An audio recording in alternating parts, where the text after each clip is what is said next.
बिस्मिल्लाहिर्रहमानिर्रहीम। अस्सलाम वालेकुम। कदीम ज़माने में सेब का एक बड़ा दरख्त था। इस दरख्त के करीब ही एक छोटा लड़का रहता था। इस लड़के को रोज़ाना उस दरख्त के पास आना और खेलना अच्छा लगता था। वो उस दरख्त के ऊपर चढ़ जाता और उसके फल तोड़ तोड़ कर खाता, फिर उसके साए में सो जाता। वो लड़का उस दरख्त को बहुत चाहता था। इसी तरह उस दरख्त को भी इस लड़के के साथ खेलना अच्छा लगता था। वक्त गुजरता रहा और लड़का बड़ा हो गया।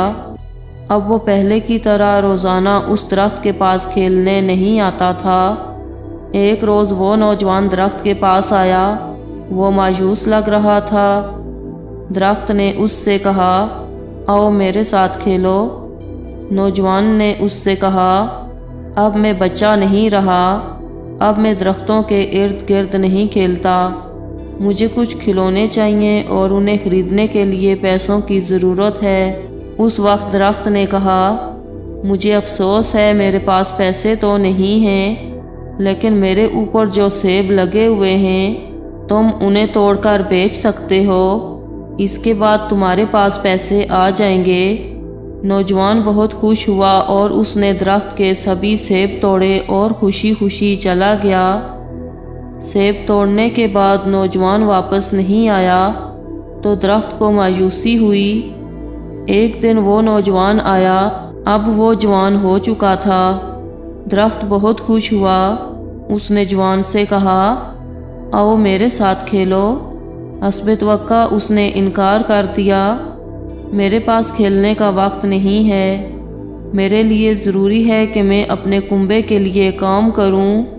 हमें रहने के लिए एक मकान की ज़रूरत है। क्या आप मेरी मदद कर सकते हैं?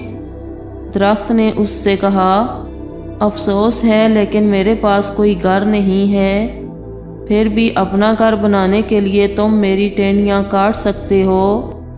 उस आदमी ने दरख्त की सारी टहनियाँ काट लीं और खुशी खुशी चला गया। उसे खुश देखकर दरख्त खुश था, लेकिन उस वक्त के बाद आदमी उसके पास वापस नहीं लौटा तो दरख्त को फिर से तन्हाई और मायूसी का एहसास होने लगा। एक दिन फिर जब धूप निकली हुई थी, गर्मी काफ़ी ज़्यादा थी, वो शख्स आया। उसे देखकर दरख्त खुश हो गया और हस्बे आदत उससे कहा कि आओ मेरे साथ खेलो।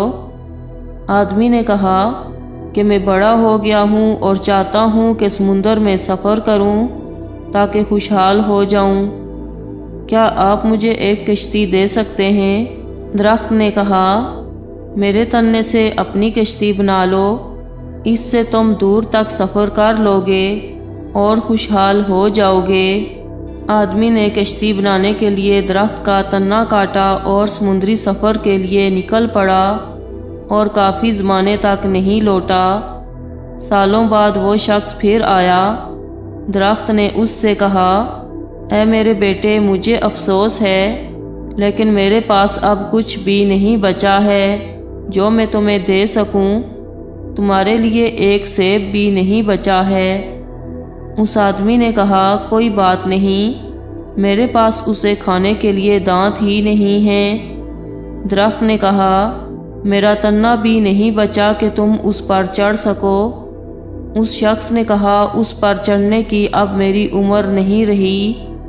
दरख्त ने कहा, और उसकी आंखों से आंसू जारी थे, हकीकत में मैं अब तुम्हें कुछ नहीं दे सकता। आखिरी चीज़ जो मेरे पास है वो मेरी जड़ें हैं। उस वक्त उस आदमी ने कहा, अब मुझे ज़्यादा चीज़ों की ज़रूरत नहीं है। अब मुझे एक ऐसी जगह चाहिए जहां मैं आराम कर सकूं। ज़िंदगी भर काम कर कर के मैं थक चुका हूं। पुराने दरख्त की जड़ टेक लगाने और आराम करने के लिए सबसे बेहतर जगह है। तब दरख्त ने उससे कहा, आओ मेरे पास बैठो और आराम करो। आदमी बैठ गया। दरख्त खुश था और उसकी आंखों से आंसू जारी थे। वो बच्चा आप खुद हैं और सेब का वो दरख्त आपके वालिदैन हैं। नसीहत, दरख्त वालिदैन की तरह हैं। जब हम बच्चे होते हैं तो हमें उनके साथ खेलना अच्छा लगता है। اور جب ہم بڑے ہو جاتے ہیں تو ہم انہیں چھوڑ کر چلے جاتے ہیں اور اس وقت واپس آتے ہیں جب ہمیں ان سے کوئی ضرورت ہوتی ہے۔